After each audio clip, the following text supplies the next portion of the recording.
I'm gonna definitely be floating through this hat. This hat is hot as hell, but I like the way it works. I like the way it looks. You know what I'm saying? It look good on you. Yeah, so I'm gonna keep it on for a little bit, but I'm gonna shift through. I'm gonna take the coat off. How y'all doing today, man? I'm excited today because this is like, I don't know if y'all know. If y'all don't know me, my name is Terrence Harris. I'm pretty sure y'all picked that up, y'all, whether it's YouTube or whatever. But this is a very special conversation for me because this is like my best friend in the whole entire world up until this point, right? And I wait to have this conversation with him because I'm like, I could easily get this conversation, but I'm like, I wanted it to be meaningful. I wanted to approach it as like a creative person, just like in an artistic way. So today I have Berlin here. I'm gonna have him introduce himself, but I want to do one of those intros. I don't ever do intros, right? Right. So it's like this person has single-handedly like fostered so many people that I've witnessed creative spirit, bringing them to the awareness of like who they are as a person, what they stand for, what they heal into, and also finding that relationship with himself, right? Like I got to watch a college graduate work an entry-level job to fight for his dreams, throwing the boxes at the warehouses and just traversing through different types of relationships in his life with his parents, to different women, to different friend groups, facing his own trials and tribulations, just like really watch a person individually grow. And I'm saying all of that to say like, that is what is being produced in his art also. Not just struggle raps or victimization content.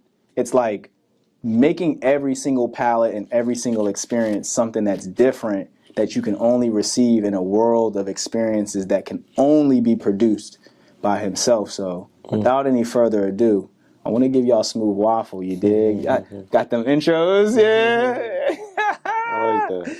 You know what I mean? So tell them a little bit about yourself. Don't let me, That's about 2 minutes. Yeah, I took the whole first 2 minutes. So if anybody just slide through that, start with Berlin. Hey, man. I'm Berlin, a.k.a. SmoothWaffle, formerly known as Marty N. Berlin. Yeah, man. Artist, producer, Renaissance man, engineer, and just most of all myself. And everything you just spoke on as far as just even in the intro, man, like just hearing that is just more of a reminder and a testament to what I've cultivated, but as well as I think everything I'm even working on right now. It just added on to that idea of like, yeah, bro, like you you made it this far into this space, but just also knowing like the dedication has always kind of become part of the path and just learning more about myself through the process, whether it's with people, work, life, etc. And it just kind of all came to this point. Yeah, when I first started being an artist, when I started being an artist, I looked at it like so singularly, like it wasn't attached to life or just like the basic requirements that it just seemed so separate than everything else going on in my life. And in this chapter of my life, I'm learning that a lot of the best art that, I've ever created or I've ever experienced, like came from people making concepts out of the things that they do in their real life. And I learned that firsthand, like through being around you. So like I liked Kendrick or I like Tupac or you like famous people, but then to know someone who can conceptualize to that degree, that was like transformative for me because I just, wasn't from that initially. So when did you start conceptualizing like, I guess the way you felt or your environment and just being artistic in that capacity where you started conceptualizing stuff though? Man, it goes back to even when I first started cultivating the precursor to Lost, which was Lost Fortunate with T.Y. Lee. And because it was at that time when I started to create the idea behind Marty and the zombie of my inner child. Like, And that's where it started, just based on my influences and the very things I always saw myself crafting in my own journey. Yeah, man. And I mean, me being a fan of music, and not just even hip hop, but just music as a whole, it's gifted me a palette of versatility, of musicianship and artistry that just always wanted to break past any ceilings of what was capable. Like, you know, I always saw there'll always be many different ways of doing things and interpreting things. And I just always saw myself as that more of an in-depth artist, because I'm just an in-depth person in the way that I think, you know. There's too much complexity to this thing, man, but it helps to be able to just approach things in many different ways, even if it's outside of yourself, you know, from a different perspective. It's not easy all the time, but it makes it fun when you can get to figuring out the puzzle and putting it together, you know. Did you go to Doja? Did you go to Doja?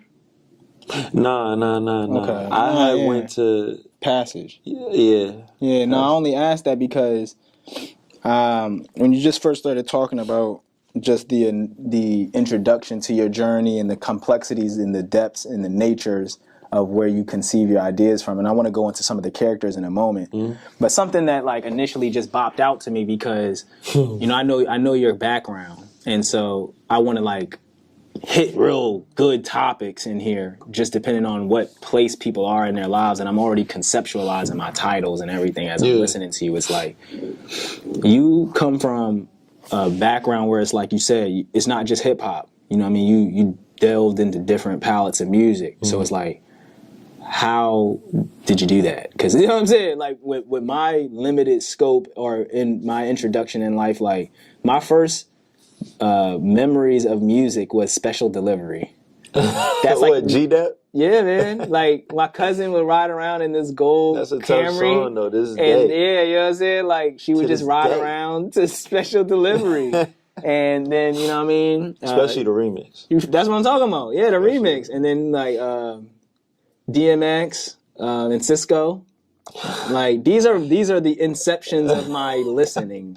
Like palette. I'm right there with you, though. Yeah, so like put me on. Like where did your musical palette start to come together? Honestly, man, to this day, I'm always gonna credit my pops for putting me on to different aspects of music. And I mean, granted, my dad was just one corridor, but like my dad was the one that implanted this idea of having a message behind the music.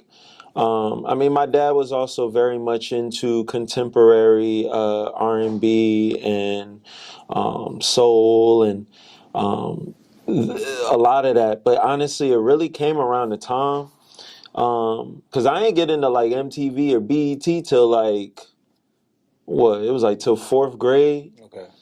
And I was late to the game with that, but it was around that time too, just being exposed to many different ideas of music, and you know, whether it's been the Gorillaz, and I to this day remember the first time I seen the Gorillaz, and it was when I was in Germany, and it was the Clint Eastwood video and that song, and just to see the animation behind it just had me in awe, and it was such a you can't even genre that kind of song, but it's like I knew what I liked when I heard it, and it didn't always involved rap or what was on the radio, and over time I just uncovered so much more of my liking. I mean, shoot, it was even video game soundtracks, bro. Like it might sound crazy, but like when I played Spyro 1, the first level of Spyro 1.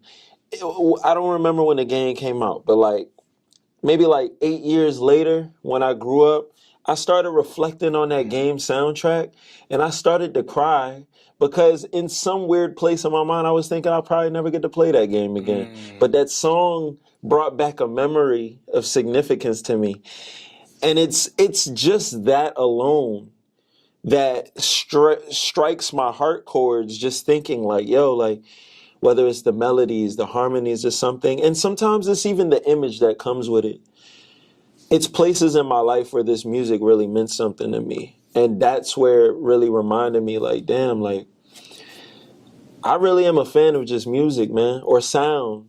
And sometimes just the colors or the ideas that come with it, you know? And then not to mention, when you in school, man, like, one thing, like, what was, like, one of the chips on my shoulder, being in middle school, having the Walkman, and see, at this point, that was around the time when I started really digging deep into the idea of hip hop. Like, I had AOL radio, so I was discovering stuff there, and then we had the internet. So I'm just going back in time, like really doing my digging with hip hop at that point, 80s, the 90s, da-da-da-da. So I'm putting all this on my Walkman. And so when I'm in the middle school on the bus, this around the time, you know, not everybody got a Walkman, so people around want to be asking to listen Absolutely. to something. And these are people you don't even got a relationship with like that, but they just want to hear what you listening to. And then people want to criticize me for listening to what I'm listening to because it's not the radio, it's not what's hot, it's not what's popping. And that part there, as much as it made me feel away, it made me just dig even deeper to just holding on to that. Because I knew that that was special to me and not anybody else. And there was a point in me that was like, damn, like, am I not cool because I don't got this record? But then after a while, I was like, man, fuck that. Like, this is beautiful here. Yeah, it's that survival instinct. Like, even as a child, you want to learn what's going on around you so you can fit in. Like, when you're a baby, you're like, all right, is everybody picking up their cups? All right, niggas is wiping their face. All right, I'm going to do that shit too. Like, you just trying to fit in. The music part, and I think that's why I went into it. The music part was the one thing, no matter what I knew about my identity, like despite even my conflictions of wanting to fit in the past and not knowing myself enough, like music was the one thing that no matter what was playing, like I could tell you my taste up and down. I knew who I liked and you couldn't tell me otherwise. And that didn't matter if you liked it or not. Like I knew what I liked, and I always knew that my palette was bigger than a lot of people. Not that that was something that I needed to showboat, but then after a while, when you get to know people's taste level, you see how trash it is in a lot of aspects, or how limited, to be fair. Like, because a lot of people, you know, they're not always given the opportunity to dig, or they're given a palette. At least when we were growing up, at least as well. Like, and I got to I got to develop my own palette over time. And so that part there reminded me, like, damn, this is really what I like. This is who I am. This is what I love. You know what I'm saying? And I think that's why it is so impactful for me, because that there, nobody could take away or tell me what was of me, because I knew what was me, you know? Moment where I was really reflecting on what music meant to me. Like, and I think that statement there, I really think that was, bro, I've known you for a long time, and I've never got that deep into you just talking about that. Yeah, so that's why I was like, that's like very fresh on my mind, man. Like that's very fresh. Like I don't think I noticed that before, but like that is one thing that really like showed me who I was, or at least what I really liked. You know what I mean? Like that I didn't have to question. I think that moment for me, and I want to unpack a few things that you mentioned, like the characters that were developed from just having that vast palette. I also want to talk about, just like you said, just having the complexities and just like how your artwork deals a lot with color and things like that. Like, so I want to unpack some things with just your artistic stuff, but I want to tell a little story about what you mentioned about just learning who you are at an early age and like nurturing that, because I would say like my earliest ability to connect with people was Pokemon cards. Yeah. Like that was like my You used to play though? Like did you used to battle? I mean, bro, you see how I play Pokemon to this day. Like I never battled though. I battled, I collected. Just was a collector. I brought, bro, I did all of it. Like some things that's why I stammered just then, because I did some things that were probably, you know, not the best. So that's what I'm going to share a story about, right? You know, I had the Pokemon thing going on. I had a friend across the street. We would play the game. And, you know, I didn't have all of the latest stuff. Kind of like the opposite of what you just was mentioning, right? I didn't have all the stuff. And so, like, video game-wise, I wanted to play red, blue, or yellow. Like, I did not have it. And, you know, I used to go to summer camp, and then, you know, long story short. Boys and Girls Club? It was like Boys and Girls Club, but it was like Did you ever go to a Boys and Girls Club? No, not the one not in Uptown Newport News. Like I used to go to this thing called it was just called the after school program at my school. I used to go to Yates Elementary. Okay. So it was like a different, but like all of these things are funded by similar people, but it was the same thing as YMCA. So I stole somebody's Charizard. First edition Joan. Mind you, this is 1990, so Charizard is the only card out. It's not as rare as it is today. Yeah. But the intrinsic value was there early on, like first. That's a good Pokemon, bro. So especially as a starter. Oh my goodness! And I'm just like 100 damage flamethrower card. I'm just like, I need it. So I stole that Joan from somebody, like so elaborately though. It was like I'm 6 years old and I so elaborately stole it. Like I stole it. I stashed it in somebody else's belonging. I'm 6. I'm like 7. I stashed it in somebody else's lunchbox. So in the event that someone does find it, it's not me. I framed somebody. It was this day forward. They lined us all up, searched the whole everybody for this card because the person's parents came and said, "No, this isn't happening." Oh yeah. Right? Like no, like so. Inevitably, I never got caught, and I went and got the card, and I went home scathed free. And that was the day that, like you said, that was the day. This day forward, right. Terrence Harris's life changed. It did, though, because what it helped me recognize early on, I got home, my dad seen it, and he was like... That's your Goodfellas intro. Bro, that's like the writing. The little like narration. The narration of it. And then it's like you grow up, and then this you is the become time this I first person. seen somebody get their ass beat. And then this is the moment my life changed forever. Yo. And I swear, and that's why I'm telling you this shit, because it's these be the defining moments. Yeah. These be the defining moments. Yeah. So my dad seen the card, and he's like, "Why are you so geeked? Like this is your fault." No, not that he didn't see the value. He knows what he buys me. So he's like, "You're so fascinated with this. Why are you so fascinated with this?" And he's like, "This is a toy." So he's not, they're not super attentive to every little toy he buys me, but he knew, like, something's not right. And he didn't confront me on it because he trusted me. I know that's what it was looking back in that day. Like we're driving home and I'm just geeking about the card. And like, I'm like, on some shit. But it's like, he knows something's up and don't say nothing. And I'm saying this story because in that moment, right, it began this thing where it was like, I became a violent people pleaser. Like I became a really violent people pleaser through What's a violent people pleaser? I will do anything to make somebody else happy. Like I will go to I've gone to some very disturbing lengths to try to fit in, right?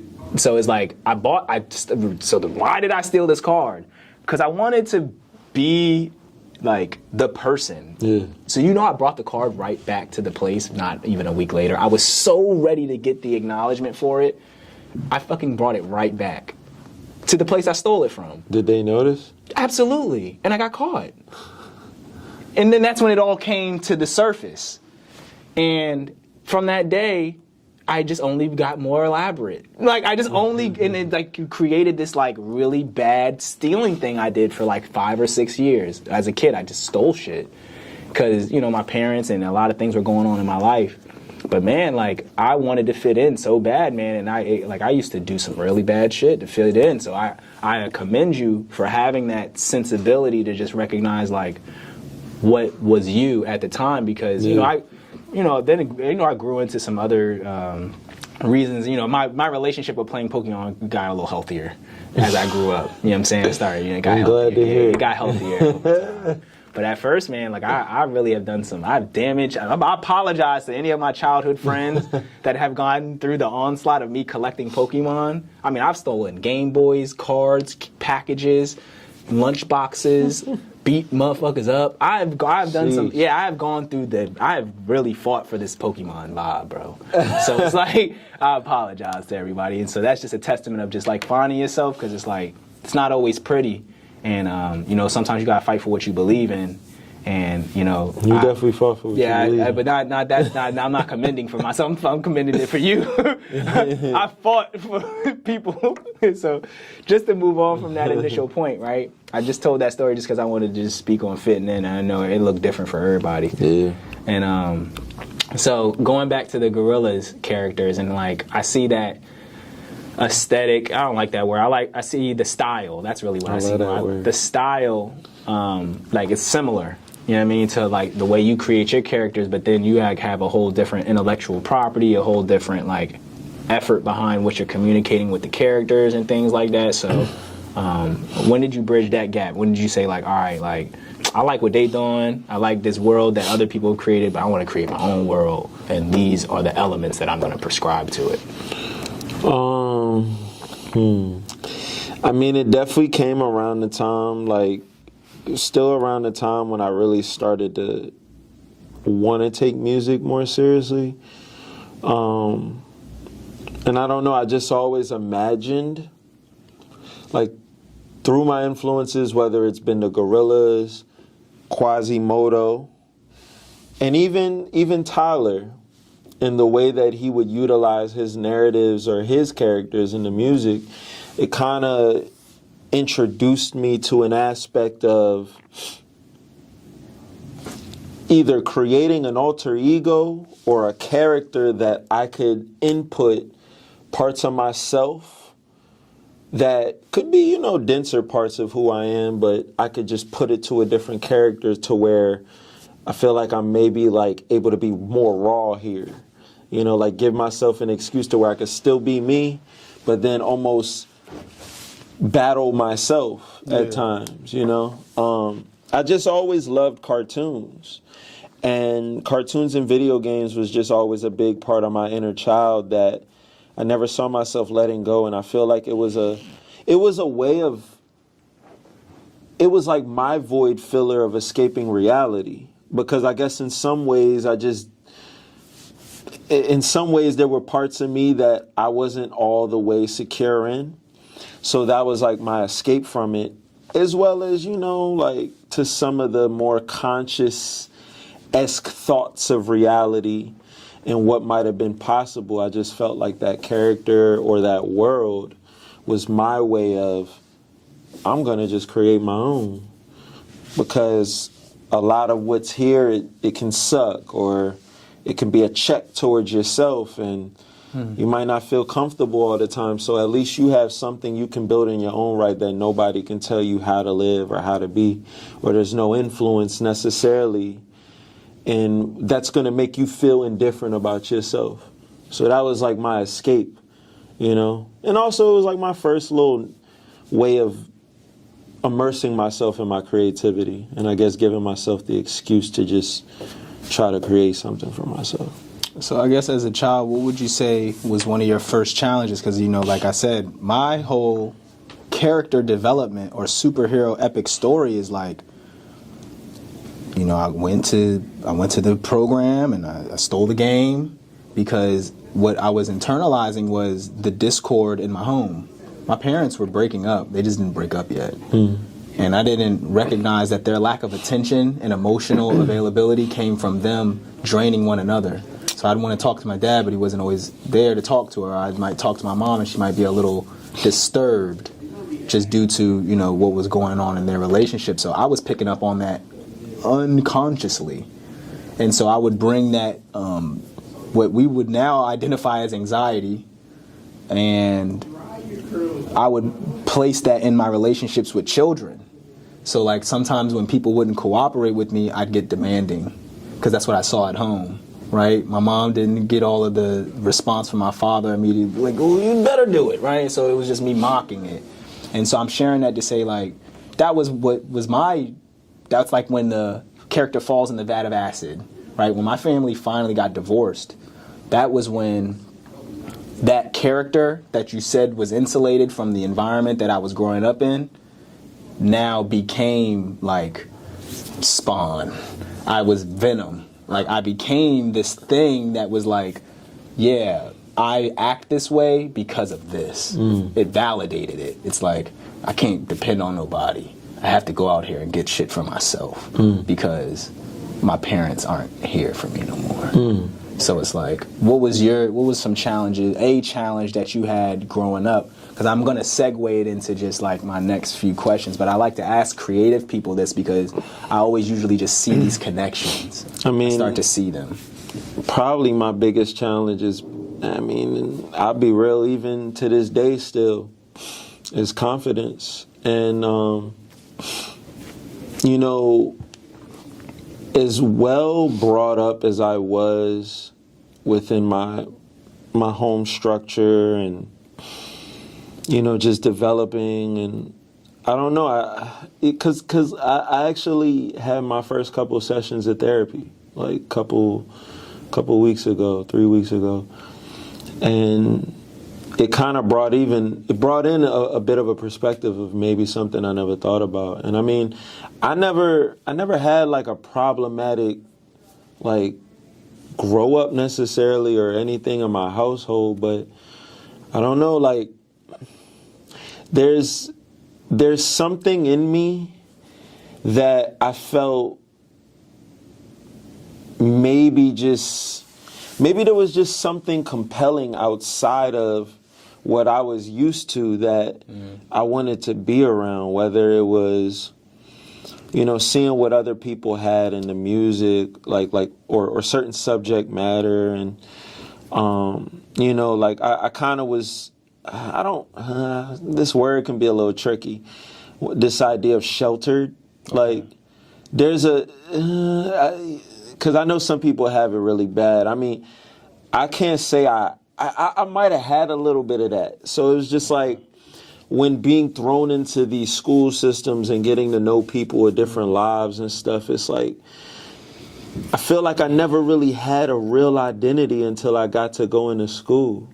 And even then, it's like that's where we really get to exemplify. That's where survival thing I talked about earlier. That's where we learn it. You challenge, yeah, that's where we really learn ourselves. You got to survive your identity in the presence of others. Through the engagement of other people, we learn how to build it. We learn how to shut it down, rework it again. We might get it shot down. We might get it beat up, praised, and all of that. And these ideas of our identity, like we're not always sure about what we want or where we are. Like we're so young, and so for me, it's like there was a gratification of feeling appreciated. And I guess also it was kind of that yearning of always wanting a sibling. Okay. Or like, I guess like a friend group that felt consistent, because even when I moved from my first neighborhood, I kind of had to start over again. Yeah. So it's just like these ideas of, I guess, always wanting to have this impact amongst a group of people or people that would embrace me. And that's why I say confidence, because I feel like everything always transpired from this lack of, or this idea of seeking appreciation and maybe validation from other people. And in some ways, you know, like I was a sucker for attention, you know, and I think it also comes from, you know, maybe being a mama's boy and, you know, like, I don't know, like my parents parented me, like I don't got no qualms, but I guess it's just also an understanding certain levels in which I guess maybe I feel like maybe when it comes to more of that individuality, maybe there's parts of that I ain't always get distinctly for myself as a child. Like I didn't always get that much reminders of that, of how unique I can be, or those parts of me that are so unique, except this thing in my eye, like, that, you know, was the start. That was the start. And even then I was shy about that because everybody used to look at me. And I guess that also added into that idea of confidence and lacking of, and people looking at me and constantly asking me, what's that thing in your eye? And da-da-da-da. And, you know, and then some assholes wanting to make little jokes, because, you know, we're going to get jokes, like, as a little kid. But but even then it's like, after a while, it's like, that was like my way of understanding this is the start of my uniqueness, you know. But I like to say the biggest challenge has probably been confidence, man.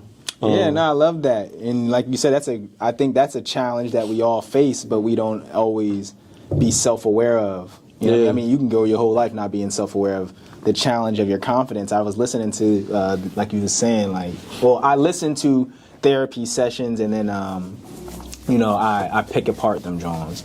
And what he was talking about was being confident doesn't mean you're not allowed to have weak moments. So, like, you can be confident and then be, like, can I do this? Or call somebody and be like, man, I need you to, can you boost my confidence real quick? Like, it's okay to not be confident. But I think the important part about it is like what he was mentioning, at least what I gathered from it. That was what he said, and this is what I gathered from it was, I used to think sometimes that let me rephrase that. I did not think I was a leader. I was like, I am not a leader. That is not what I am intended to do. I don't want to lead. And, I'll talk about that a little later, but now that I'm, just more self-aware, I realize how much I wanted to lead even as a child, but I, like you said, just, the environment I was in and just like taking in, not knowing myself and taking in the beliefs of others just kind of just distracted me from that. And inevitably I had a great time in that distraction. It's not to be like, oh, fuck the distractions. Like I like doing the shit I was doing. But not to make this about that sentiment. I just was acknowledging like, yeah, that challenge of, the confidence and confronting it, the challenge of confronting being confident is something that all kids go through. And I think that's like the epicness of most creative people. And that's why I ask that question, where I feel that it fits. Is like, what would be the challenges or the insecurities and natures like that. So that brings me into another point that I had before I'm going to segue into my next question. My next part of this conversation, but I want to ask the question. So color, right? Like you do a lot with color. I noticed like the vibe and everything that you demonstrated with your artwork. And even when you talk about going from Lost Fortunates into, what you're doing with the glums now, but that's not what you mentioned. I'm skipping ahead. And just how you went from the different discographies with names of colors. I don't want you to answer it all in one piece like that. I want you to start from the beginning. And the initial question was like, why do you use color to communicate your identity in your art? Like, the way you identify with yourself and how you construct that art. Like, why do you use color as a medium for that, though? I always felt like color, one being somebody who just loves colors, and, I always appreciate that. And I feel like as I got older, that was another part of me that reminded myself, like, because I started wearing even brighter colors and stuff, and it was a part of me. That was like one of those expressions of me that I knew that I liked. And so I felt like color just always has a way of speaking to us. And it's either the thing that catches our eye, we all wear it, draw it, eat it, smell it. Like, color is everywhere. And for me, it was just a distinction. And it was just something about that color pink. That was when it really I take it back. It was really about the color purple in high school. And as I started to really like that color, there was something about it and just the idea of it that led me to want to dig deeper into how colors are used and portrayed. And really it just started from, this is my favorite color. And but I went to a different length to wonder, like, why is it my favorite color? And so it was upon me looking up, like, things about color psychology and stuff where it really showed me, there's purpose and meaning behind these things that I don't think a lot of people really think about. So it was the moment that people don't think about that enough that led me to be so curious. And it just became a thing after a while. And pink was the breakthrough color where it was like, okay, this is about to be a thing for me. I just love colors. Colors just has a way of just defining and telling so much without even saying something at all. Yeah, we're gonna circle back around to these just the name of the discographies and like how those colors and the psychologies and just your theories behind them as well. We're gonna talk about that later. Yeah. But I wanna segue into a different part of the conversation real quick. All right, so before we get into more of the music stuff, I like to tell a story with these interviews the best that I can, especially because I know you, right? So I'm quaint I'm acquainted with what actually happened in a larger amount of areas. Yeah. And, you know, I spent the large majority of this beginning part just learning more about you that I don't typically ask. But I want to start reflecting and going through some of our moments in our journey, because, I mean, that could be a whole entire interview itself, right? Just the time that I've known you and the things that we've gotten accomplished. But I want to condense it for anybody who hasn't, like, you know, witnessed any of our work or actually, like, been a part of that journey. Like, this might be an introduction. And so I talked a little bit earlier. I was writing myself a journal note entry type vibe. And when I was writing about it, it all started off with, like, me following and learning how to lead through your efforts to create a project called Pink. And even before you decided to do Pink, you know, I had taken an opportunity to just explore the world that you had been developing yourself in Philadelphia. I mean, you told me about how it was, so I popped up with Brett and Rel to come to your graduation. Yeah, just on some random vibes. So it's like, what was the initial, like, idea of when you first started coming back home from school and, like, got you in the mindset to start that journey of Pink? You know what I mean? And, you know, I have a follow-up question, but let's just start right there. To this day, I mean, I was working towards Pink before I graduated. Okay. But I guess it was really like knowing that I'm about to graduate, there was this idea of relief, but then also, you know, I was in audio production. That's what I was majoring in. And there was something about wanting to be a sound designer and try to kind of go that route. But then by the last quarter of college, it was like, I just want to do music. I feel like I really got to, like, put something out now. And it was just a lot of discovery within those 4 years of me being in Philly and being around who I was and even meeting colorful people. Yeah. And it was just something about that. Like, I learned so much about myself in that process. Like, that when it all came full circle upon graduating, I felt like it really made sense once I got home. Even then, that's also when I had started to paint again. And then I think that's when the colors and the imagery really started to translate more into the branding / artist identity I was really trying to cultivate. I mean, it was a part of me while I was up there, but it really started to come and make sense. Yeah. And I just knew once I graduated, like, it was on. Like, I really had to make something shape. And it's crazy because I could take up to 5, 6, 7, 8 years to make a goddamn project.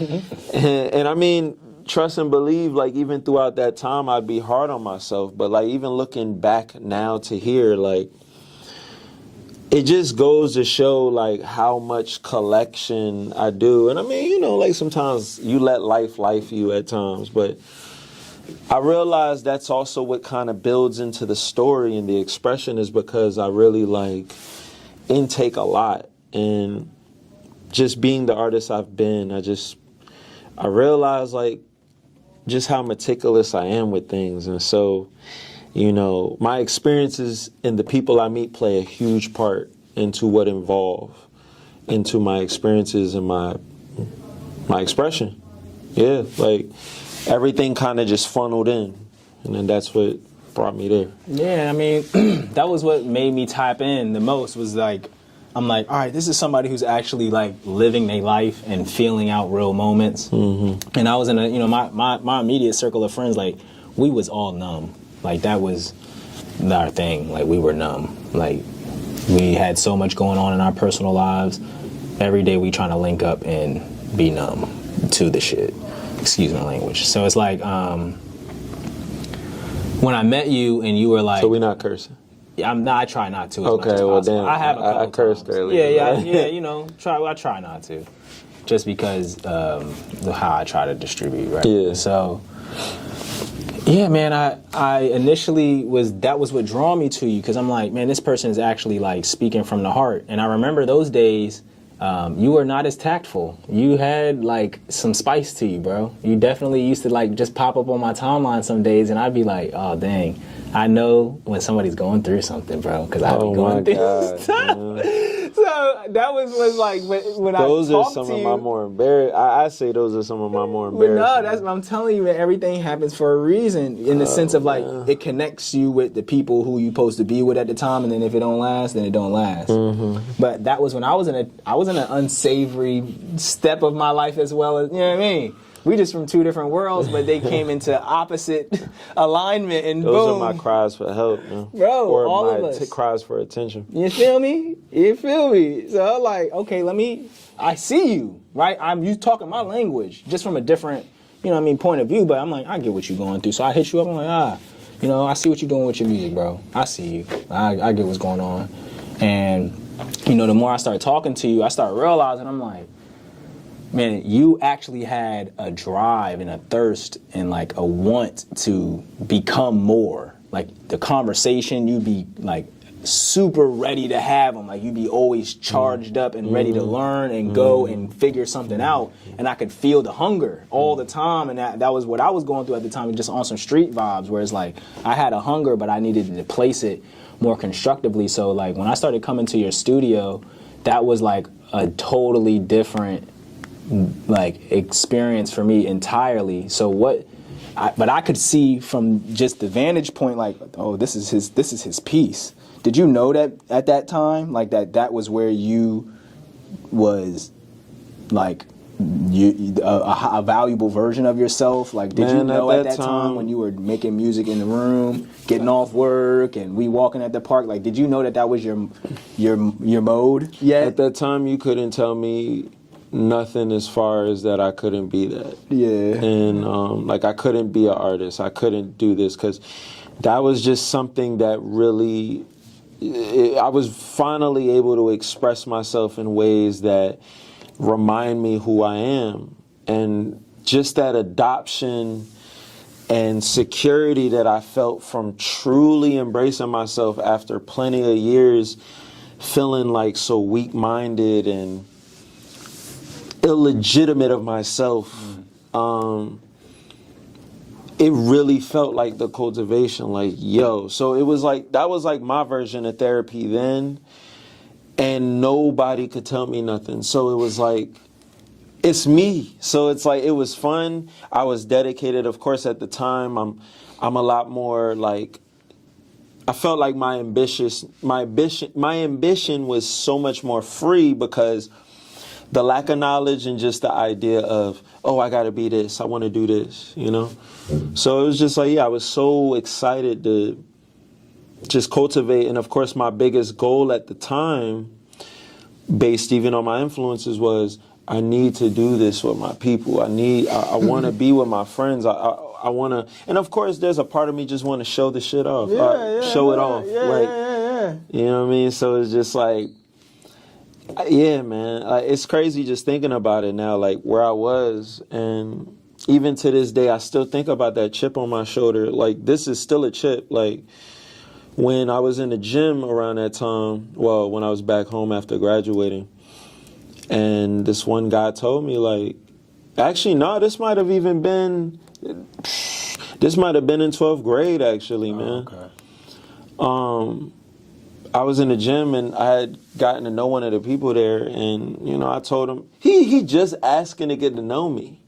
like we're just getting to know each other. Like, he don't know nothing about me, for real. So he's like, what is your niche? And I'm like, my niche is music, or like creating music. And he's like, that's not your niche. And I'm like, why is it not? Like, and in his mind, I don't know if he wanted to purposely be the guy to make that be the push, or he just didn't feel it from me. But, you know, it was just like that to this day still, like, and it's different because I look at it with a different lens of maturity now. But like, just in my younger days, man, like, I knew what I was capable of, and I know that I had something that nobody else had, you know? And like I said, it just made me feel free. Like, just creating made me feel free, man. Like, I mean, that's how I felt about you at that time as well when I was working with you. And I'm just laughing a minute ago because I'm like, when you see us blow up, guy, from back in the day, you're going to be sick. You're going to be sick. hey, man, Yo. I hope he's still in good spirits. Yeah, I hope man. he's physically still healthy because Right. the boy was stacked. He was lit. He was stacked. But it's like, that's exactly what I saw. That's why I was with it, right? Because in my neighborhood or my upbringing, it's all about being thorough, you know, being real and being authentic, right? And, you know, out of all the, I watched people, I watched people commit all types of crimes growing up. And I never saw, not never, I knew how to categorize my role models, for better or for worse. Like, this person has the ability to inspire and motivate and move me. So I'll compartmentalize that in my mind in that capacity. And then so I met you and I'm like, all right, yeah, he deserves space in my mind because he has the ability to convey what it is that he believes in wholeheartedly and stand on it. And it's like, and he doesn't got to sell drugs to do it. So I was like, that's ultimate. That's super commendable. And so the reason I mentioned that was because, you know, you said something super important. It was like, nobody could tell you nothing about that chapter in your life in terms of what you were going to get accomplished. And everyone around you felt that. I could see, I'm like, man, this guy has leadership qualities. Like, you know, I don't want to lead. And that was always my sentiment growing up initially. Like, I don't want to lead. He's got it. And even at that point in time, like, not to cut you, but like even that part where you was even questioning your own values of leadership in the back then, like, it was something that I felt like I had to embrace, but truth be told, I was still in a position where I was like, I don't know if I'm ready for that myself. I was just only leading myself. Real right. And as I said, with wisdom and time, I can look back and recognize that. But at that time, it was like it's like everything you say is like ahead of itself. So like you did Lost Fortunates. And then, like, while you were doing Pink, you were really living out the Lost Fortunate thing. And then, like, when you finally did Pink, and then we came to Philly, I felt like when you started doing Ultraviolet, that's when you got the cooperation you were looking for from Pink. It's like, it's almost like you're always, like, a step ahead of yourself. Damn, I mean, yeah, when you put it like that, because you knew even around that time, outside of you, I mean, what might have visually felt like it was lacking. Yeah, that's what you were saying. That was like your goal. You wanted to bring people together. That was your thing. I mean, other than like the collaboration in the music, you knew at that time the things that I was like trying to envision or trying to do with other people. And at times I might have got discouraged based on what the results or the responses were at that time. But yeah. So it's like I always would recognize and that. That comes from a strong empathy too. I had a strong empathy as well. You know what I mean? Like, and that's why I'm with it. I'm like tied in. I'm like, y'all don't see it, y'all don't get it, y'all don't feel it. And yeah, you really was like the only one really. Yeah, like, bro, I was locked in. I was locked in with that because I'm gonna come to learn in a specific chapter in my journey that this is my superpower, right? But being around you, this is why I'm breaking into this part of our journey because most people don't know us from this perspective, right? Like, so by the time like we start making merch, you know what I mean, and just being experimental, right?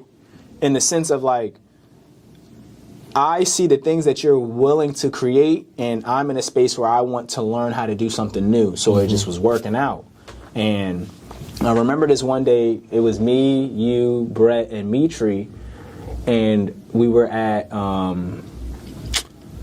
I'm not exactly sure whose house it was. Remember when we used to go to Ashton Green and go see Brett, and he lived with like some Spanish guys or something like Robert that? Yeah. So he did live there. It was a moment where he was staying over there. So I remember we were in the garage on the pool table, and I was arguing. I was like in my vestis, you know, just my vestive, just like, oh, I'm gonna argue with everybody. My points, energy. You and Brett, man. We would just argue. Always with these strong points. Man. And so I remember telling him, I'm like, I remember just getting so upset about you one day about like, I just met him and I feel like I'm riding harder than y'all, and y'all supposed to be his guys. You know what I mean? And I remember that day because he was like, he felt slighted. Like, he was like, all right, man, fuck all of that other shit on the table. We talking about water and Sabi and just like other political dynamics, not something personal.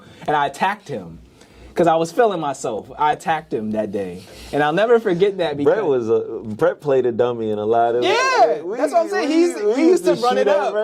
Yo, that's what I'm saying. These were so defining moments because I knew it was real because Mitri never get involved. And that day he got involved when he said, he was like, you know, he commended you on what you do, but he like revealed. And it was like, you know, that one moment the character in the group never talks, and then Mitri just and that was Mitri that day, and he was like, man, I'm not as confident as Berlin, like, and I'll never forget that. He's like, you know, like I respect what he do, but you know, like we not him in that way. We ain't gonna hop out and show our stuff, and I thought I could foster that, like, in everyone around us. Me too. You know what I'm saying? And I remember I had to just like accept. I'm like, I think that's what made me even be more inspired by who you were at the time, because I'm like, yeah, man, you can't get this everywhere,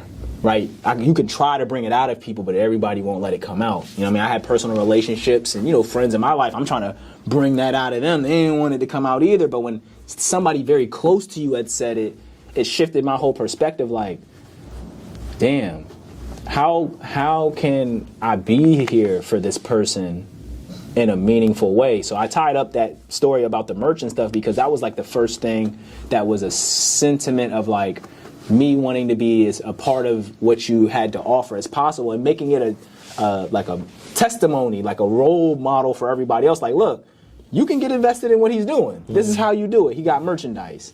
So what was like the shift point for you as a artist when, like you said, you got your brand on, you got your music out now, and you're like, you know, I'll even use like a what is those called? A spark plug to kind of like fuel this conversation or your response. You know, like nights when we were at Richmond doing those shows in the basements, or like driving out an hour and a half to go to Baltimore to hang out with Fortresses and just stuff like that. Like, what was motivating you at those times? Because we trying to motivate other people, and you know what I mean. But what was your internal motive at that time? Seeing as, like you said, you just got out of college, you know, you wanted to have your own music out, but like, what was keeping you going despite everything else going on? Nah, because I'm just absorbing all this, and I mean, obviously it's taking me back, but it's just also kind of like refreshing my sensory of maybe on some things that I just been forgetting about. But the things that really motivated me, man, like around that time, I mean, obviously your encouragement and you having the belief in me that you did, and I mean, the craft alone always kept pushing me, but to really want to make it to the next level, I just knew that I can't allow myself to just give in or give up from just not trying. And the thing is, a lot of people weren't showing me exactly the example of how to do it or doing it. And I also felt that resistance from a lot of people of not wanting to take that step. And so when I had the momentum of either having my own car or being able to drive or having this access, I was trying to do everything that I thought I could do that, you know, I haven't either seen other people do or that nobody was putting me on the roadmap to do. And, you know, I was just doing what came natural of what I would think we should be doing. Work, yeah. Right. Yeah, and of course, my biggest thing was exposure. Yeah. My biggest thing all the time was exposure. So even like, say, the Richmond show, right? Like, and that's still one of my like highlights of just my life, because anything that's related to Virginia is going to always be my biggest highlights, only just because it's home. So yeah. I remember we came up there like 12 something deep. Like, it felt like that. Like, it felt like we had the whole entourage and everybody about to spill their guts out on the stage. Yeah, like, but that just speaks to the testament of what I really wanted to see for everybody I love and know. Like, because everybody's demonstrating their uniqueness and their prowess, and everybody got potential. Like, everybody has potential, whether it was for them or not.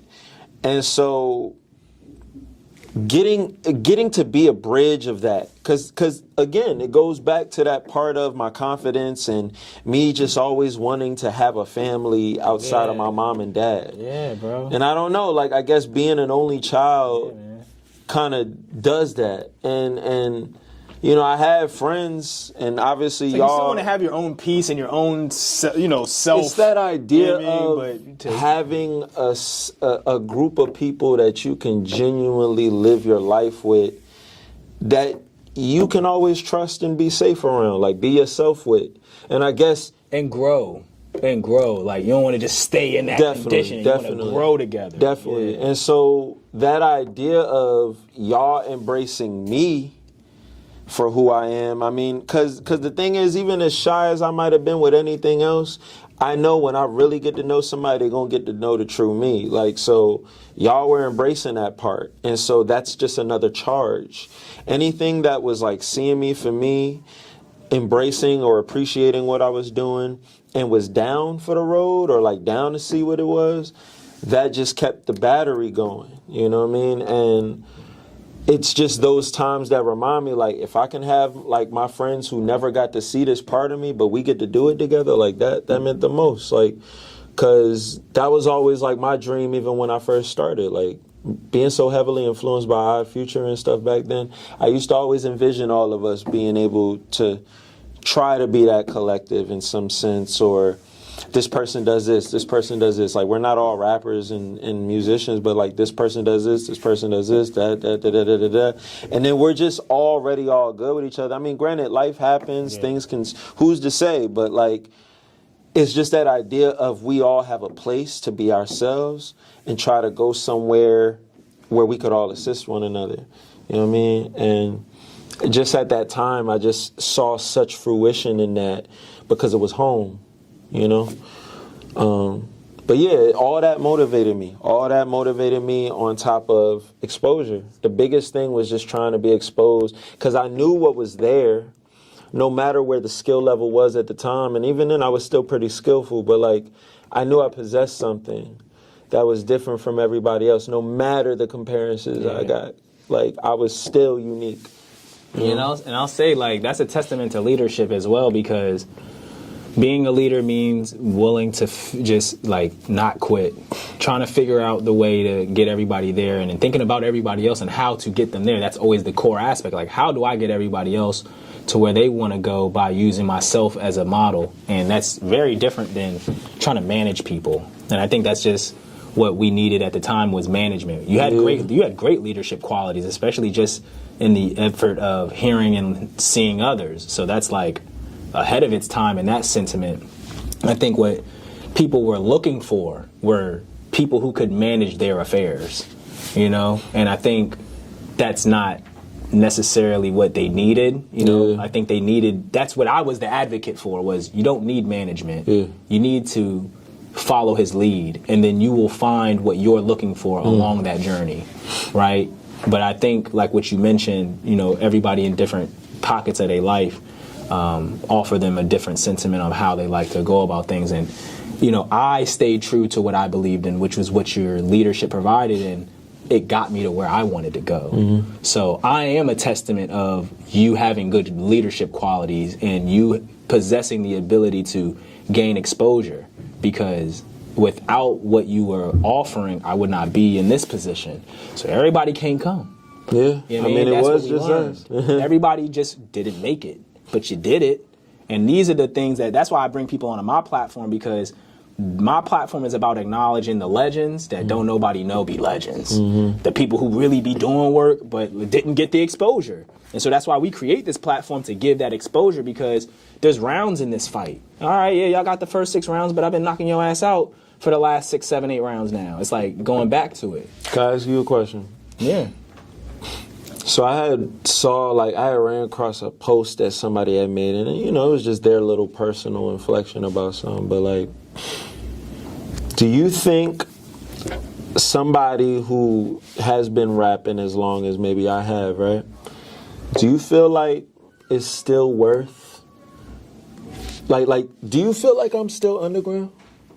Underground. Like, better yet, do you feel like somebody who might have been working 10 plus years to be by the age of 30, do you feel like it's still worth, like, them trying to input themselves out the underground rap scene? All right, so that was such a good question, right? Because, like, we just recently had the Grammys earlier.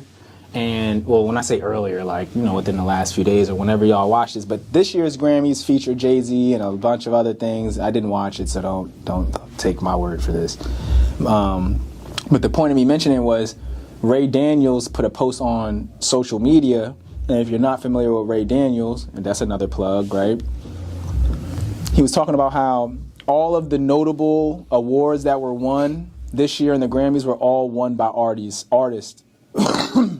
Excuse me, all artists who are over the age of 30 plus. Killer Mike, Victoria Monet, and other people whose names I do not remember at this moment. But it's like, the point was, to answer your question, I think I intended from the beginning of the journey we were just discussing as like counterparts in this musical journey, I knew for myself especially, like, I needed 10 years to get good at what I was doing, because I was like, it took you, like, I mean, you were phenomenal at rapping and performing and all of the things you were doing, but you'd been working on it for about 10 years already.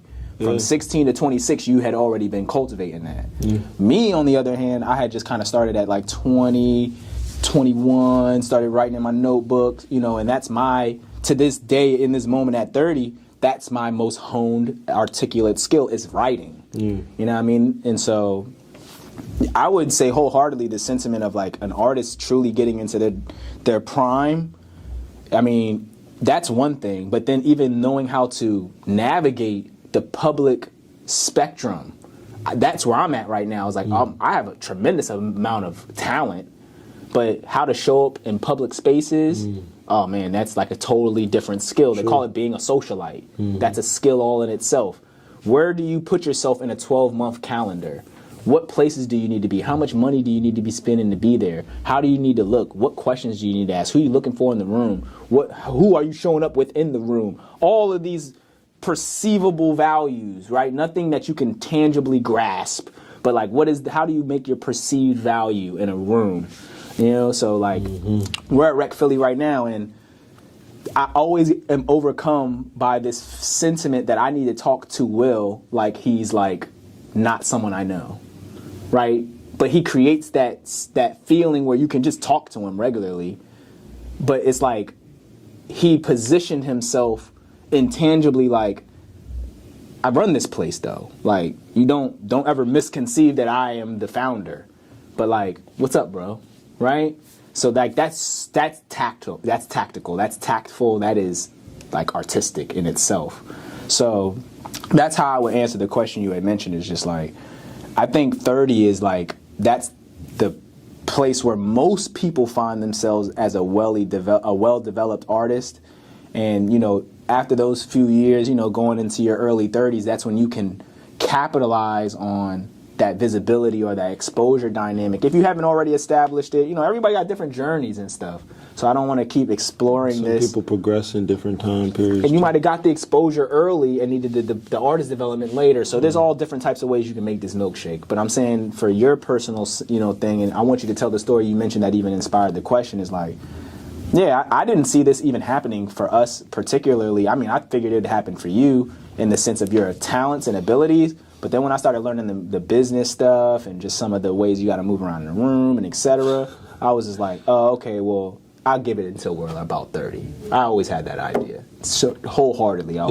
That's why when we used to work with Bull, I don't want to say his name, I don't want to sound crazy up here, but when you worked with that dude, and I asked y'all in that room that day when we was producing in VA, we wasn't even 25 yet then. I was like, are you willing to do this till you're 30? And you were like, you didn't think about it twice. You were like, yeah. He said no, right? And that let me know everything I needed to know right then. I was like, as long as we do this till we're 30, we already beat pretty much half of the limited beliefs and obstacles in front of us because people just want us to quit. Yeah, even to They just want you to this quit. day, some people be like, "Yo, I'm glad you're still doing it." You know what I mean? Like, and the thing is, they're not even seeing what's going on, but just the idea of them knowing I'm still doing it. Yeah. You know, whether they believe it or not. It's inspiring. But that does show, like, if somebody were to tune in, they'll see the age and the time. Because where I was then, if you hear me now, I mean, people had a lot of good things to say then, but if you hear me now, boy, like the time really shows. Yeah. You know, and I'm at least one of the ones that they deteriorate. There you go. I continue to get better. You know what I'm saying? Or at least I'm gonna afford myself that. You know. I'm no shade, and I do hope somebody watches this when I say this. I'll make sure of it. Yeah. Benzeno had like one of those talent scouting showcases recently in Philadelphia. Really? And a couple people that we knew mutually were showing up there. And it just made me realize like what you just mentioned in terms of like how things age. And I'm like, man, he's not aging well.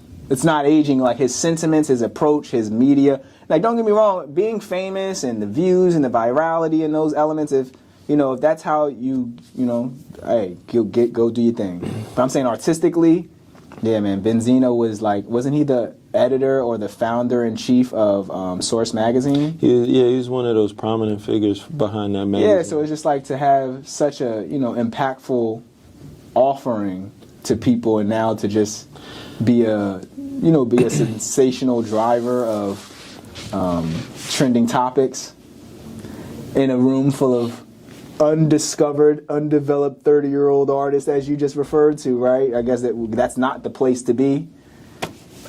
I would say that he either knows something that we don't, or he's equally in a bad space, right? Well, yeah, man. I mean, if anything, I feel like one thing we've noticed over time is seeing the legacies of some of these acts and how they aged. And I mean, everybody get their little fun in, and then maybe things just go to where it is. But I mean, one thing that I've even grown more accustomed to is I'm not going to partake in things just because it got a name, or depending on the bag and the situation. But that's not what it's about for me. Like, if I can't respect the individual or what is being surrounded in it, I don't even want it. Yeah. Like, I don't care. I mean, and that even predated back then, where it's like, yo, like, I never really see myself as a person that would perform in clubs or this and that. I mean, unless there was a crowd that really enjoyed the music for it and stuff like that I was doing. But I never saw myself making music for that, to where it would compel those arenas. But I would never want to do something outside of myself just for the sake of a look. Or because I'll never forget when my cousin told me, where he's like, oh, well, what if Soulja Boy would buy a beat from you or want to do something for you? And I'm like, bro, like, if I don't respect that, I don't give a fuck about the price tag. The fuck really felt really necessary to say just now. Yeah. But like, I don't really care about that. Like, I mean, I'm one of them ones that don't care about that. I know some people, it doesn't even have to touch their soul or taint it if they did choose to do that. But for me, I don't feel right having association or my name tagged along something that I don't respect just for a look or something. Like, as the creative I am, that affects my soul. That affects my soul. Even just like you said, it tarnishes you internally. Because I got to live with that. Yeah, and it'll tarnish your legacy too. Mm-hmm. Just to think, like, I mean, granted, some people can move past like old hiccups or things that they did. But you got to always think, too, that that's going to be part of your resume. And then some people might just know you for that. For all you know, you could blow up off that, but then nothing else goes. And then now you're going to be remembered for that. You know who I thought of when you said that? Chris Brown. What you mean? That's how some people were introduced to Chris Brown. Oh, you talking about the sitch with old girl? Until this day, some people... They never let him go. And the thing, like, that was a horrid situation. And to this day, I'll say this on here, transparent. I mean, not exactly what was done, but goddamn, I remember, like, I even played around with that idea. Like, not that, but I mean, like, I mocked I mocked that scenario. Yeah. And there's like like I played with that scenario, like just mocking that whole scenario. And like, that's just me admitting and accounting for like that's so corny. Like, but just the idea that people won't let that go. Granted, it was a horrid situation, but come on now, like, even if that party can forgive that, why can't people forgive that? And that goes to show the humanity and the society of what people want to construct for people. Like, people are so gassed behind the negativity of people. They just want to keep seeing you on the bottom because they're not where you are. And that's why I'm 10 toes in on being a developed person and being a creative, because if you make a mistake, that's what's gonna get notarized. You know what I mean? And that's what people gonna know you for. So that's why this space is what it is, so that people can preserve a high quality image of themselves, and, you know, something you can share with your parents, share with your aunt. You know what I mean? Share with people who you would like to be respectable amongst your peers. You could send it in, you know, to qualify you for like a sweepstake. Like, I try to put that in perspective when I'm creating this platform. Like, how do I improve the image of my constituents and associates, instead of using, like you said, those moments that might be negative or salacious to try to, you know, reap unnecessary rewards from just the attention span of how people like to preoccupy themselves. Like, all entertainment, I get it, it's entertainment, but then when, like you said, real people's lives be affected. And I've only brought up the Chris Brown thing just simply because what you said. You know what I mean? He's been forgiven by Rihanna and stuff like that, but people won't let it go. Same thing with Benzeno. Is like, you know, he put himself in that position where people don't take him seriously as an individual or an artist. Mind you, a lot of his sentiments, points of views, and ideas are actually intended for good. It's not like he's a bad guy, but like, I don't know what he knows, but from what I've witnessed, he just hasn't presented that well, and I think that a lot has to do with the industry's demand of us as creatives. So that's why I respect you, because you never, like you said, you never let it just tug on you and make you do something that you wouldn't want to stand in front of or show your peoples and all of that. I want to say, like, to the core of it all, man, like, a lot of what we spoke on earlier, like, I just come to realize, like, I mean, I've always been weird in many ways, but there's been some parts of myself that I can't get back. I can't take back. And it was during times where I either sought attention or didn't know certain parts of myself. And, like, you know, the thing is, people are going to remember what they want to remember you by. True. You can't control that no more. Even this weird ass cancel culture we're in. But, like, and I say that because, you know, like, even what even got us into that convo about Chris Brown, like, and honestly, we don't even got to keep that in there, what I said. No, because I ain't even need to say that. But it brought in something deeper that, because I really started to think about that, because that's one of them things, like, it's such a little whatever moment, but when I think about the core where it came from, that was really trash of me. Like, and, well, fuck the camera. I'm just telling you this. Yeah. But, like, no, because I'll never forget. It was like when I was in college, like, this was around the time I was just being the very boisterous, want to be funny. Yeah, I know what you're saying. Yeah, because I was very influenced by certain people at the time. And it was still parts of me not knowing who I was yet. Yeah.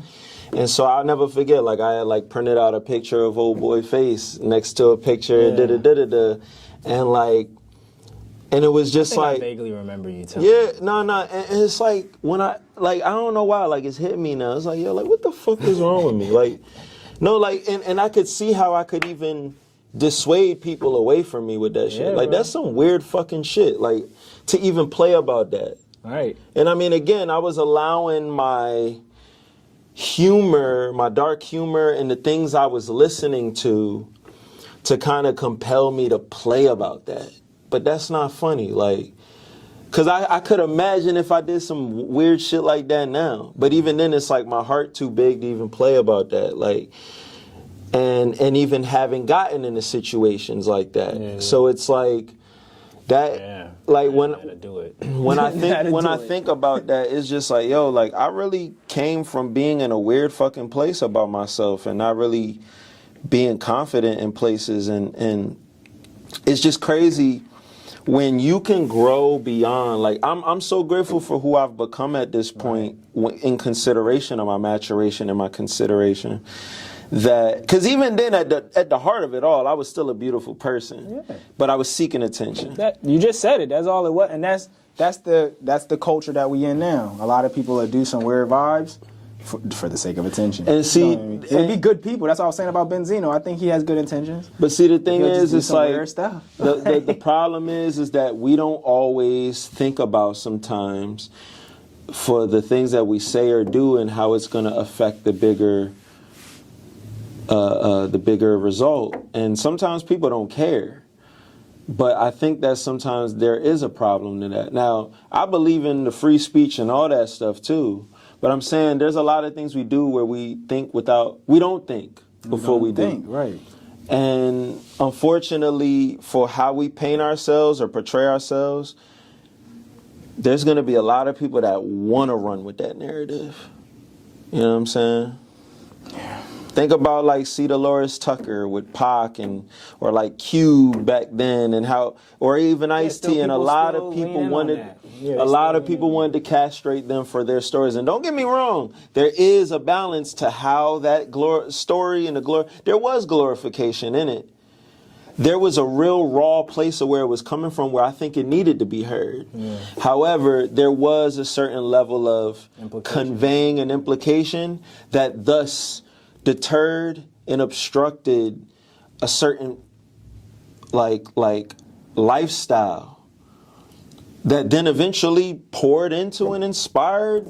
I mean, shoot. I mean, the shit inspired me too. Yeah. I just never really, you know. Yeah. I was inspired in other ways. But I'm saying the point is, it's like there is always going to be people and things and pillars that are going to try to come down on something that is not understood, that is something brand new, and even sometimes very alarming. Some of it can be like straight up messed up, but it might sometimes be things we need to see, view, and hear. And sometimes, I mean, especially in today's day and age, we sensitive as hell. Like, I mean, you know what I'm saying? So it's just, I do feel like it sucks, man. It sucks how people want to really try to like characterize you like they think they know you. And they don't take the time to. They don't take the time to get to know you. But because because social currency has now adapted into these platforms and technology at the access of a hand and a finger, anywhere, anytime, people are going to take what they take from that, and that's going to be their memory of you unless you were to sway them otherwise. Something like you said, sometimes that can be harder than, you know, like trying to change someone's perspective is harder than initially just being consistent with what you really truly value in the first place. Like, it can just become way harder. That's why convince people's perspective after all of that. That's why the most you can do is live in your truth. And I mean, the reason why I said all this is because, again, it just makes me realize, even to the integrity point that we were speaking on with like the Benzeno and other stuff, I'm once again reminded of the truth of me. And anytime I'm reminded of the very things that show you that that's me, I have to pat myself in the back every time subconsciously, because that, in a way, in a sense, is even a trauma of my own. Just how it's just the look back of knowing. And I mean, granted, it happens to a lot of us. Like, that's not uncommon. But I just think about a lot of the mistakes or the mishaps that I've undergone from simply not appreciating and loving myself enough to embrace my individuality. Because plenty of people seen it then. I just didn't see it then. It even goes to when I was voted best dressed in a classroom. And the reason why I ain't get it, because I voted against myself. Like, you remember you. I voted for somebody else because in somewhere in my mind I'm thinking I can't vote for myself. But I'm just like, it's all that. Me not putting enough belief in myself, and that's the biggest motivation with the music and everything. Like just circling back, because I know at that point again, it's just this is me. Like this is me. And so before I make this clip, tell them where you got the question from, though. So the question originally started. The 30-year-old John. Yeah, as far as how we got onto the Grammys and that idea of just the ageism of things, it came from a story post I had seen across one of the people I follow, and they was like, you can't, in paraphrasing, they was like, you can't be out here over 30 still trying to make it out the underground rap scene. And so it led me to just want to engage my man here to see what he thought about, does it make sense if you're in a position where it still feel like you're doing that past the age of 30? And I mean, I feel like he just otherwise just elaborated and otherwise made it key that, I mean, the age don't matter. And I mean, I do know that for a fact, especially outside of rap too. Like, I feel like it's rap that does it more. Oh my gosh, it's rap and hip hop that does it more. But like that's, there you go. That even speaks more to why I can't wait to see where the music grows for me, even in just the musicality, because I always said, like, I might rap maybe possibly just another 8 to 10 years from now. But the music I create from then on, I want that to really reflect the age where I'm at. Yeah. And also the involvement. And it's not to say that I'm going to be a old nigga making music. Yeah. It's to say that where I really want to take my stride and my investment with my technique and my ability is going to be a lifelong process at that point. You know what I'm saying? That's the straight promise and purpose of an artist, to just continuously, like, there's no time gap, no, like, there's nothing to that. The core of a real artist just really comes down to how much time they invest in themselves, no matter how long. And honestly, the longer you go in your life, it just shows a testament of how dedicated you are. No matter the fame, the glitz. I mean, every purpose is different for everybody. But that's what's reminding me, because it was a couple months ago where I'm like, I don't know, man. Like, was I in over my head with all this stuff?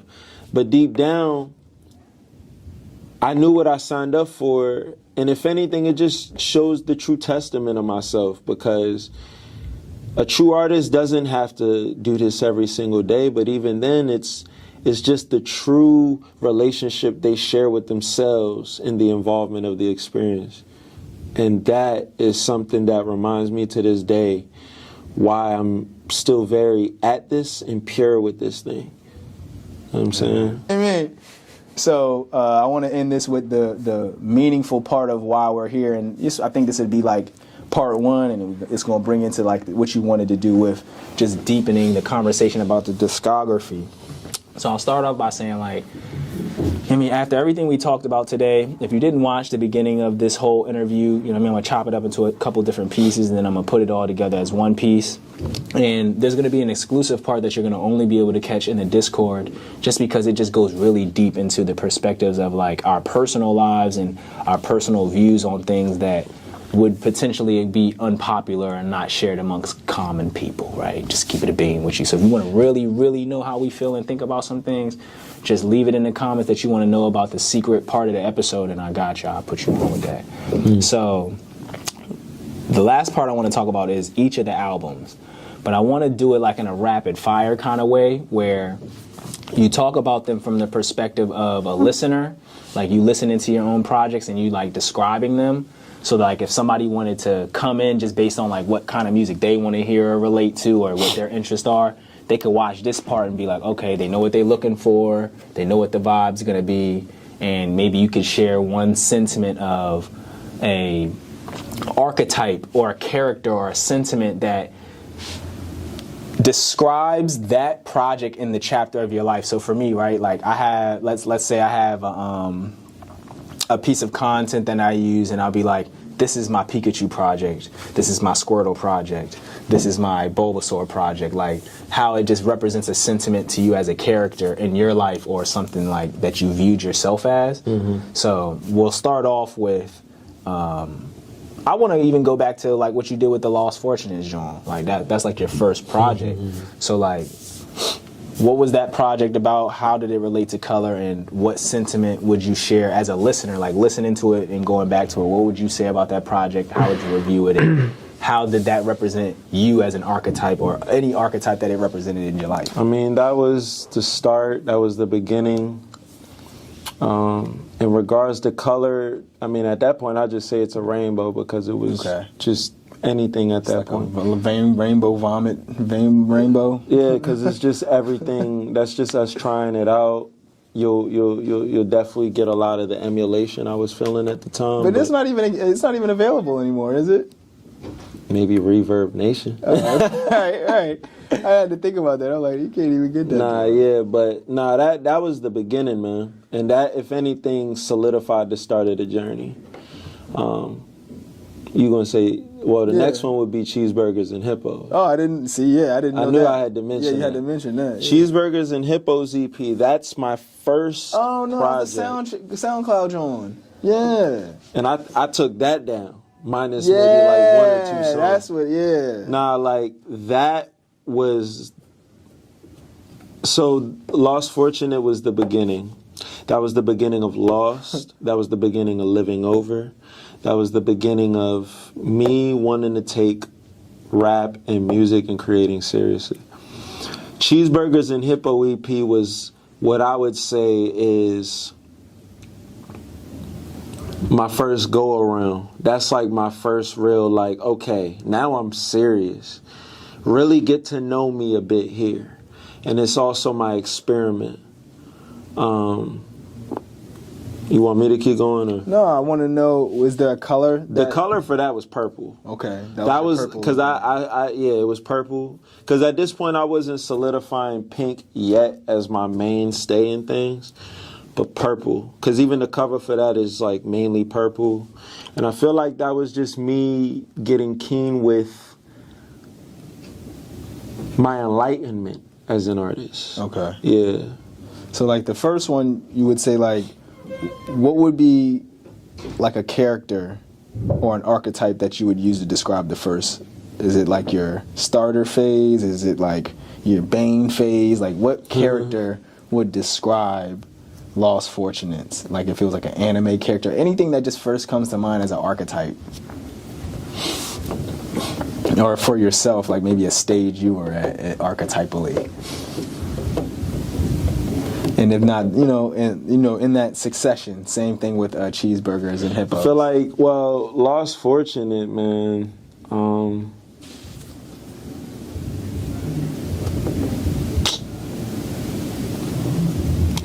That.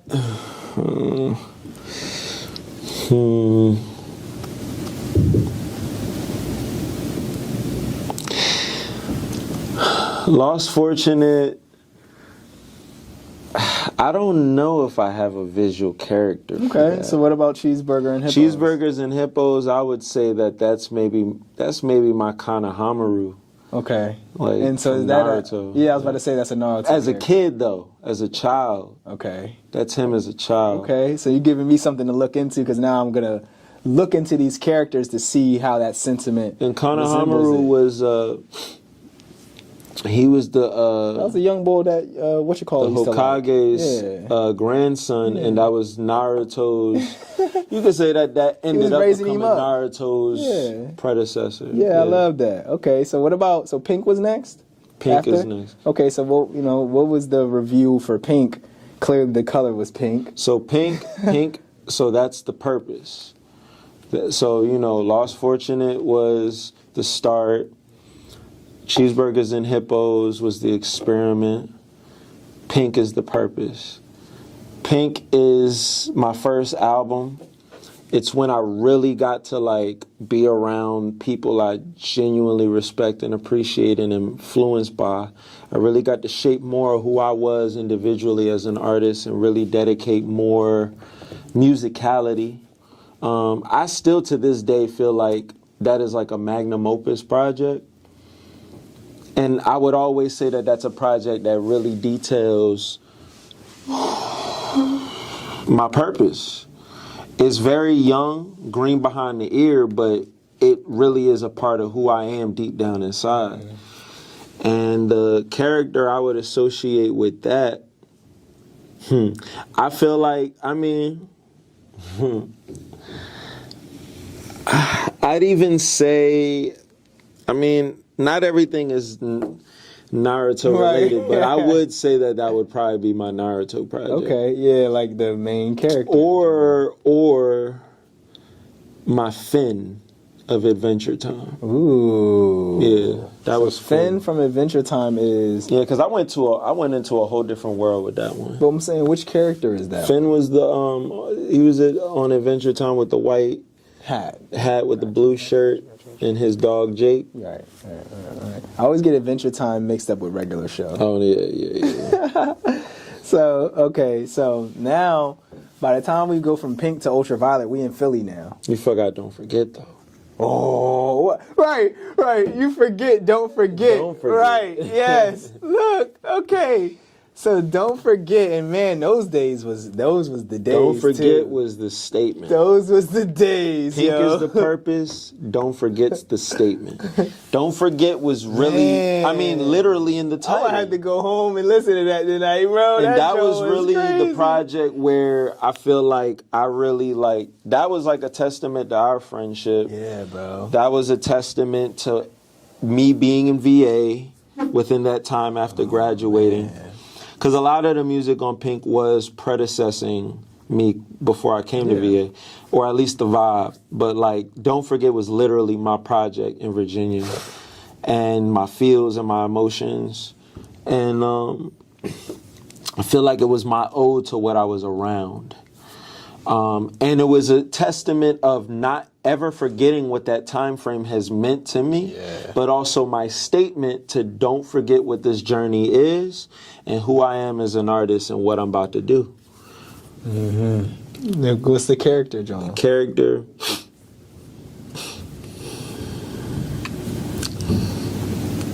I almost feel like it's a little seedier on this one. I feel like, well, maybe I am going to keep with this Naruto. Yeah, right. That could low-key be my Sasuke. I'm feeling this, though. Like, I'm really gathering this. Like, I see it. That could be my Sasuke. I can see it. I can see it, bro, because it's like, oh, is he a bad guy? It's like, nah, he's not a bad guy. He's a misunderstood guy, right? Yeah. You know what I mean? Very emotional. You know what I mean? Very emotional. So then we get to Ultraviolet. Okay. So Ultraviolet is when we get to Philly. And at that point, I feel like, what's that guy? Another Paul testament Bearer. of the time I was in. I feel like Paul Bearer. I feel like every time I pop up with this dude now, he just handing out throat slams all over the place. I'm like, yo, he handing it out every time. It's like, it's going to be fire. So what was that moment for you like as an artist, though, and what would you review that project as? Like, well, that's definitely my best project to date, minus what I'm working on and about to put out soon. Ultraviolet was a very stressful time for me because that was it was around the year, certain friendships was being tested and departed.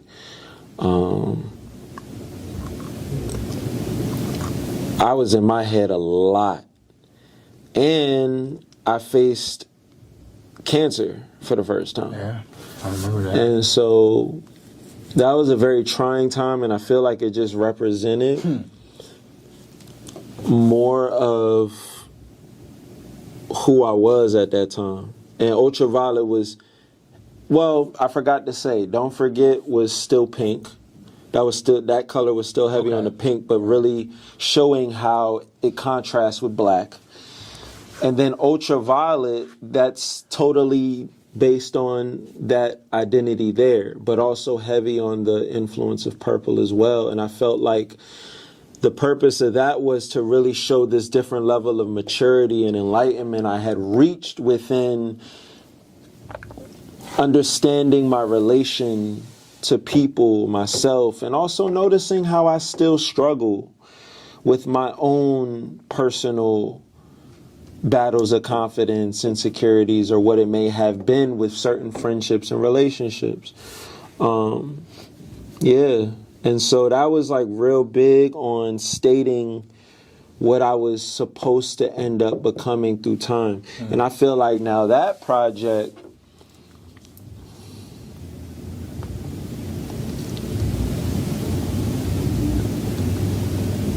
in some way, I don't know why I'm leaning so heavy on this.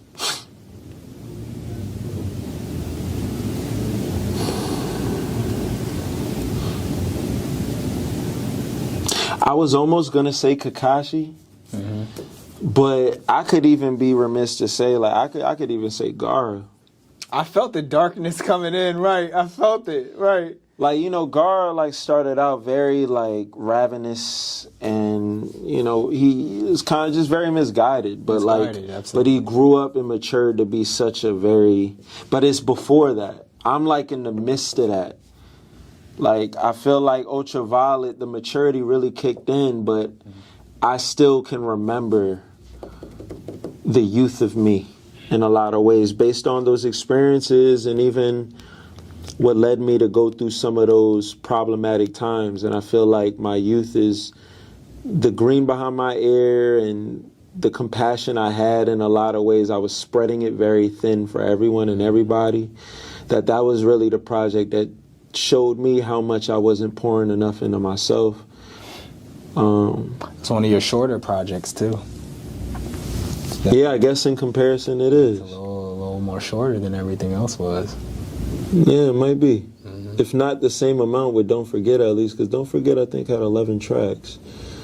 But Ultraviolet had 11. Okay. I think so. I remember all of the features and things you did, and even as an honorable mention, I mean, you pretty much produced 80% of my music, so I would say that that's part of your discography as well, because it's like, yeah, VA to PA and PA to VA is my story, but it's like heavily produced and featured by you as well. So it's like, that's also work that you did, but I want you to talk about some of the, you know, notable features that came across your table along this journey, like some of the work that you remember. Yeah, you want to just highlight. I can name some of my most significant ones for sure. I mean, obviously that weren't a part of those projects. I mean, that weren't a part of those. Yeah, that weren't a part of those. Okay. As in, you mean like projects I worked on? Yeah, just stuff you feel good about yourself that you worked on, like work that was notable that you felt like, man, that was some good stuff that I worked on. Well, I definitely, I mean, well, you know, the stuff that you did from VA to PA, PA to VA, and just kind of the whole orchestration of the singles that came from just all those years. Yeah. I could even, because you made me think of my Linde Wednesdays, and because like it's crazy, like, you know, like in some ways I wasn't always good at repurposing stuff. And I mean, it never takes away what I could do now. But to think about it, I have actually a lot of music out. Yeah, bro. I have a lot of music out. Yeah, bro. Mainly on SoundCloud, to say, but like there's a whole catalog people can really dig deep in. And I feel really good about that because I was really just finding an excuse to really start pouring stuff out, and then also showing people my capabilities. If people caught it, they caught it. If not, if they, you know, it's still there. And then I gotta also make a huge shout out to Waffle Smoke because, and that was just a testament to recognize friendship, but also the colors was definitely heavy on red and pink. I mean, red and purple. Yeah. And I think that spoke to just even our energies too. And that's probably my most proudest collaboration, just due to how much really poured out in the creativity of it, like the production, and a lot of it was organic too. It was an interesting time, to say the least, of how the music came together, but it was definitely my ode to really like pay homage to hip hop and energy in a way that I never delivered myself before.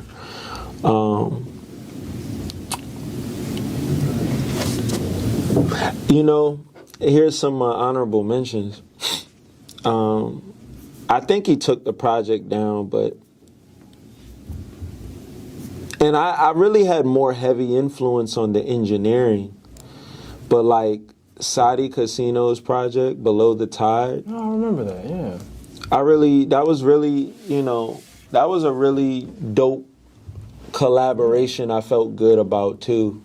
That was not of my project, or with least amount of my influence, minus some engineering effects and transitions. Like he really allowed me to shitty boy. Yeah, he really allowed me to like put my foot in that and really figure it out with him. And I will say, like, that's one of my I really appreciate that experience. Who else? I have to make a shout out. I gotta make a shout out to Radiance. Because a lot of what's under the sun and what has been part of her journey, that was a great staple of collaboration that we got to monitor and put together. And I think it solidified a lot. I mean, especially for her, but it also brought a lot of perspective for me as an artist and a producer. And, there's going to be more to come from that, especially. And then one last honorary mention.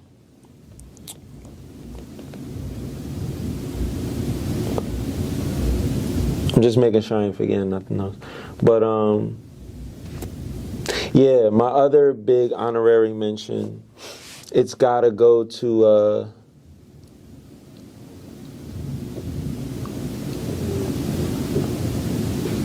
You know what? I gotta put one shout out to. Goddamn. Shouts out to DZ, man. Shouts out to DZ, because in college, because this was in a way a lot of the start behind the initiation of a lot of things that led to my path. But his project Soar, and we had mixed that joint in my college dorm. And I mean, it was all his music, all his production, but that was the start of my engineering. One, that was really the start outside of my own music, but that was the first person who allowed me to really trust it and give me the opportunity to like learn what I was learning while in college. And that was a really good project for his time, in some ways ahead of his time. And lastly, my last honorary mention, I gotta give it to a future project that's coming out. Big love and shout out to my boy Kaiso, Peridot. That to me is the... You can keep going. So a big major shout out to Kaiso and a future project by the name of Peridot that's gonna be coming out soon. The production and elevation on that really pushed my creativity to a whole nother level as we got to fuse all our influences into one. And I could say, as far as on an experimental level, it surpassed a lot of the experiences I've had creating Waffle Smoke. And it brought me to the next level. Yeah.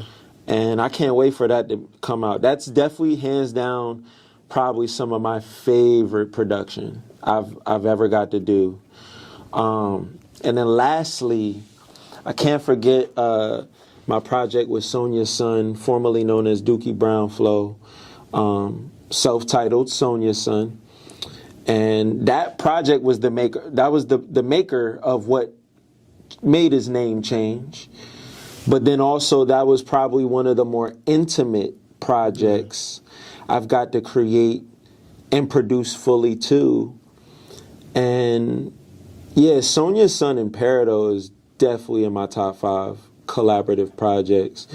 Next to probably, I would say even VA to PA. Well, PA to VA is my favorite production we've done. But VA to PA it was just the synergy and where we were at that time. So that's like on that list, Waffle Smoke. And then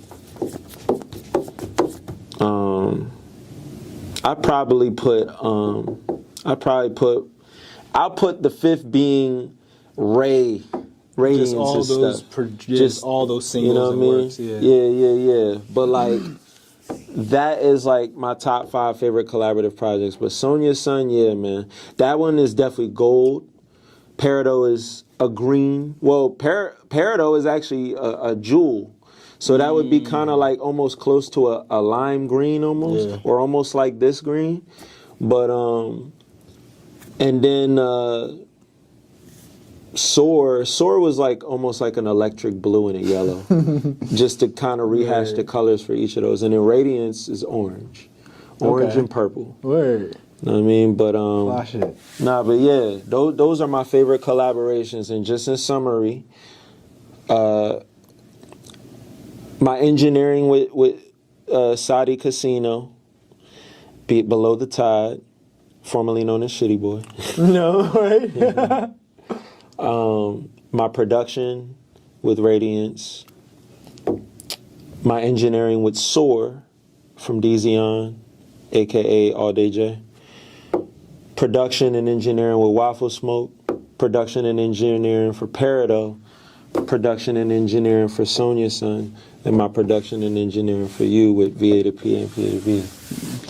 And then, what would you say the color was for those, or separately? Yeah. No, I would easily say like VA to PA was blue, I knew it. yellow, and the first color. red. Okay. It's like that blue, yellow, and red. Because I remember I took my first photography shot. Like, I set up my phone on this little light pole, and I sat in front of this poppy store that I went to around the corner, and that was like my first artistic shot. Yeah, like, but I never, Corner you know what I'm saying? Yeah, I mean, no, it wasn't Corner Mart though. It was the corner store in Philly, right around Tasker. Oh, you talking about PA to VA?